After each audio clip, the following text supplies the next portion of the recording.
I might have to just ask about, you announced the signing of Jason Jenkins this morning. Can you just tell us about, I suppose, what is it you see in him? What is it you think he'll offer you next season that you might have been lacking otherwise? He's a big physical man for starters. In terms of age profile, experience, I think especially when you consider like the four South African teams joining the league, so understanding in terms of some of the mindset that's required when we travel to South Africa. Obviously, when those teams come up here, so some of that intel is very valuable to us. I think as a group that we don't currently have. I saw him play first as under 20s, believe it or not, at the World Cup away in Italy. And there's when he sort of progressed through Super Rugby with the Bulls. I was seeing him play plenty of times in those early days. One game probably stands out when they played against the Stormers, when you have the Bulls playing the Stormers and all the best South African talent were a good chunk of it at least. If you think Peter Steph-Tutoy, Khaleesi, Trevor Nicani, Dwayne Vermeulen, I could go on, and just seeing him at that level, and obviously he was a very young player at that stage. So, I talked to Johan down in Munster just as to how he had settled in, and that's also a factor, making sure guys that are travelling from far away, that how they settle in the country. And he seems to have settled in well. I know he's been unfortunate with injuries and all the rest. But believe it or not, it's not that easy to settle into Ireland when you got to temperatures of 4 and 5 degrees when you're used to 30. But he seems to settle well. And I've had a few conversations with Jason as well. So we're excited to get him here. Obviously, it's at the moment we're focused on the here and the now and this season. But in the future it'll be good to get him here. I think he can add in a lots of different ways. And just it's a different dynamic for our group. We've a lot of young players that come through the system here, so to have someone that has different experience from outside the group and coming into a good age profile as well, and obviously the experiences of his time in the Bulls, even down in Munster, but he's been away in Japan, coached by Jake White as an example as well. So there's plenty there that I think we can learn from here. So but again, there's lots of this stuff. It's great to have some of this good news, the news coming out, good news of guys re-signing as well, and but again, that's for next season really. At the moment, we're sort of in the thick of it here at the moment, playing against the South African teams this weekend, the Lions, who Leinster have never played against before. So, so we're, we don't quite know exactly what to expect with this opposition this week. We know they're a big physical abrasive team, and it's just making sure we're ready for that type of challenge. We've a number of players away in Irish camp this week that aren't available, but I think that just presents a great opportunity for the guys that are selected. We've a good hungry group now that want to kick on. They want to be involved in big games later in the season. First and foremost, you need to dog out the wins at this time of year when you are missing players, and there's that shared responsibility of the group. When players are away, there's a great opportunity for other guys to step in and and hopefully guys take their opportunity this weekend. And just finally then for me, Jason, he was obviously on a 12-month deal at Munster. Is it a multi-year contract at Leinster, or is it just for next season? Oh, well, I actually don't know the answer to that question. The specifics of it. You've caught me off guard there. I'll have to get guys to be onto that question. All right. Fair enough. Good luck this weekend. Thank you. Hi, Leo. Hi, Aisling.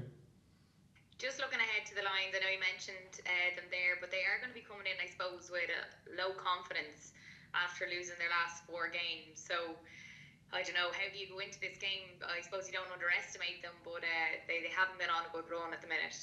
Yeah, exactly. Yeah, it's trying to get that balance. I thought they performed well at the start of the competition. They had a big win, racked up a huge score against Zebra in the first half. Zebra came back into the game later, which obviously changed the complexion of the scoreline. I think like a lot of South African teams, they're very, very strong scrum. They're probably the strongest scrum of all the South African teams. And they're a physical team, and unless we get accuracy in our performance, then we will get into a lot of trouble, I think. So that's making sure we're nice and accurate in everything that we do. We've had a short prep this week. Lions. I suppose the big thing for them is the adjustment in terms of climate. They're used to playing in 30 odd degrees over the last whatever X amount of weeks. So it's going to be very, very different. But of all the South African teams, they're probably best suited to these type of conditions in many ways, because they have that big, heavy pack in particular. So for us, we try to focus mainly on ourselves this week, and we had some players that were here last week but have gone back into camp, so that are unavailable this week. But as I said earlier in the piece as well, it just presents a great opportunity for guys. For the likes of us, we've tried to mix that experience with some young guys as well. Dev, I'm literally looking at a sheet here in front of me, Devon Toner, 273 appearances for Leinster, with Joe McCarthy beside him with 1 cap for Leinster. So, Joe acquitted himself really well in that Cardiff away game. So it'd be great to see him now play at home. We had a disappointing result that day, so hopefully he'll have a better day out in terms of the result piece.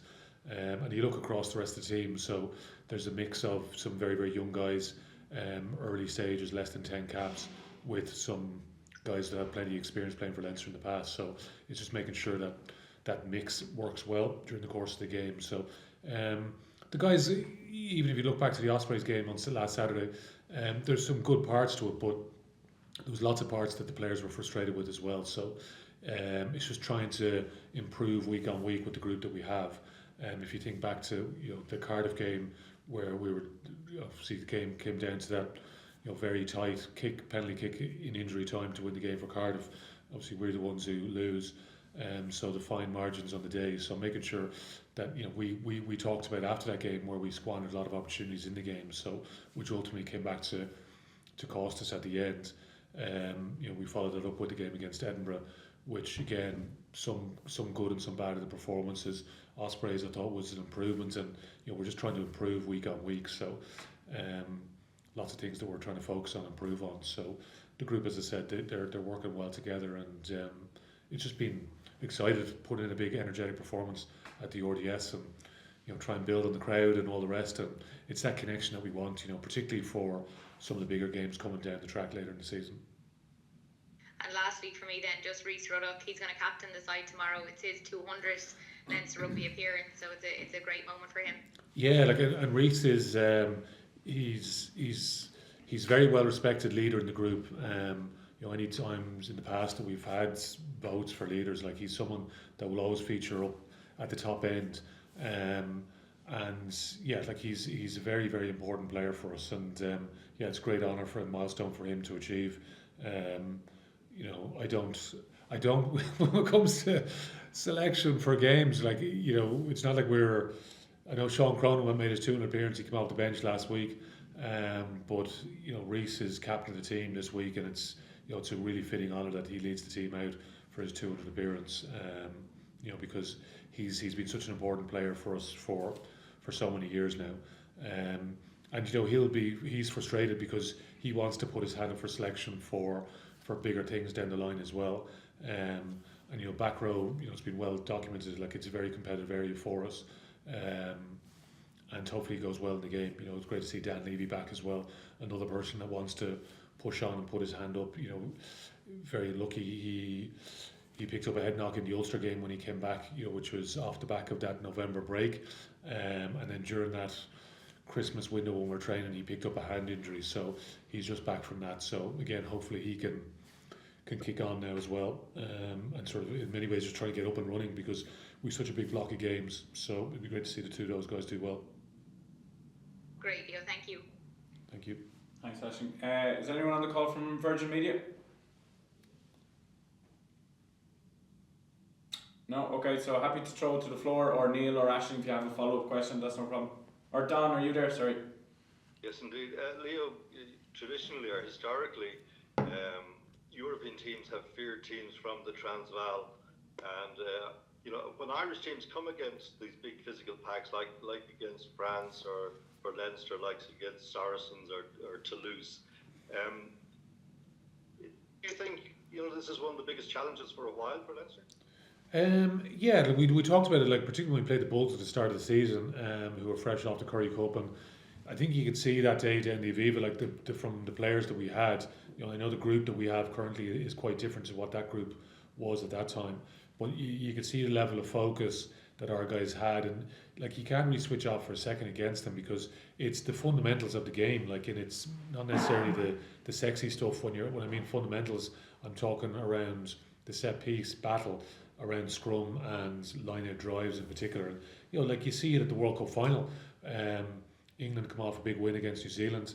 Everyone's talking them up in the final, and South Africa revert to doing what they do best and put a real squeeze on the team. So and Lions have the capability of doing that. So that's something that we need to learn from all the time. We think back to that game where we lost, particularly the one against Saracens in the Aviva, where we came under a lot of pressure around scrum. So it's the attention to detail on those fundamentals, and size helps in some of those battles. So it's something we're definitely conscious of. And yeah, the Lions will be a really good test for us. We talked, when we're talking, when it was being, I guess, discussed, the possibility of the 4 South African teams coming in to obviously the URC as it is now, or whatever Pro 14 we talked about at the time, or Pro 12.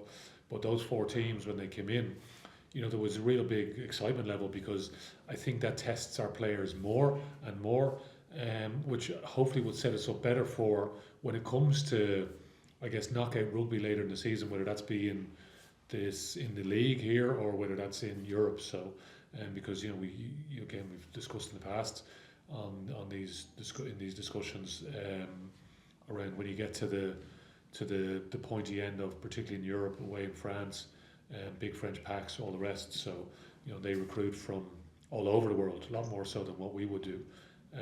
So yeah, it's the as we said, it's not necessarily the sexy stuff, but it's the stuff that it's important. Like it's the scrum battle and the line out drive and some of the close quarter contact battles that take place during the course of the big games.